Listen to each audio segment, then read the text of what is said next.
Good day mga ka-farmers, isang napakagandang araw sa inyo. Ako ay muli nagbabalik dito sa aking YouTube channel na The Farmer's Choice TV. 2 taon din akong hindi nakagawa ng video simula nung dumaan na bagyong Odette, kasi ang daming nasira sa aking farm, lalo sa aking native chickens noon. So kahit sa 2 taon akong hindi nakakapagawa ng video, kasi parang sumuko ako sa lahat ng bagay, kasi parang nag-invest ako dun sa mga manok ko dati, tapos sa isang iglap lang nasira lahat. Mga itlog, aking duck farm sirang-sira, aking mga isda nawala din. Tapos parang nawalan ako ng pag-asa. Tapos tumigil ako sa pag-video. Fortunately, na kahit wala akong video na ina-upload, tuloy-tuloy na may views ako na natatanggap sa aking YouTube channel. Tapos nung nakaraang buwan, in-apply ko siya ng monetization. Ngayon, monetize na yung channel ko, kaya nagkaroon ako ng bagong pag-asa na gumawa ulit ng video para sa inyo.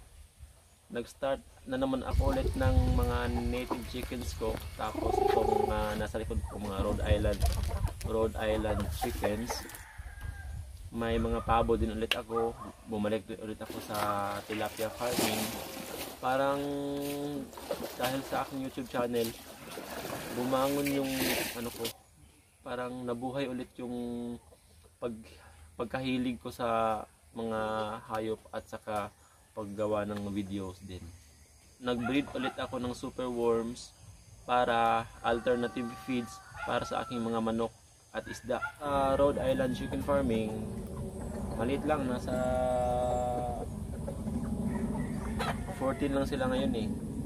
6:1 yung ratio nila, tapos meron akong 12 inahin at 2 roosters na inaalagaan. So nasa mga 80% yung nakukuha kong itlog araw-araw. So maganda na rin tong alternative na pagkakakita. So kinukolekta ko yung mga itlog nila araw-araw, tapos ini-incubate ko weekly as alternative feeds din sa kanila, kasi ang mahal ng feeds ngayon. Pinapakain ko sila ng Madre de Agua. Minsan sinachap ko yan, yung dahon nila, tapos hinahalo ko sa commercial pellets. So sa paggamit ng Madre de Agua, nakakasave ako ng mga 40% sa commercial pellets na binibili ko araw-araw. Sa tilapia farming naman, naka-receive ako ng 4,000 pieces tilapia fries. Libre lang mula sa ating government, sa Department of Agriculture. Maraming salamat sa lahat ng sumusuporta sa aking channel. At salamat din at na-monetize yung channel ko. Ngayon, weekly na ako mag-upload ng video. So, abangan niyo yung mga susunod na videos ko. So yung vision ko sa aking manok at sa aking isda,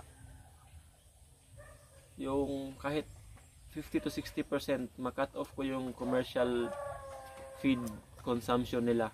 Laki yung advantage talaga kung may alternative na pagkain ka para sa mga alaga mong hayop.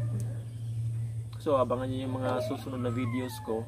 Mag-upload ako weekly ng panibagong videos para sa aking farm, sa pag-develop ng farm. Sana ay supportahan nyo rin ako. Kung hindi ka pa nakakapag-subscribe sa aking channel, please hit that subscribe button and the notification bell para updated ka sa aking mga susunod na videos. Maraming salamat po.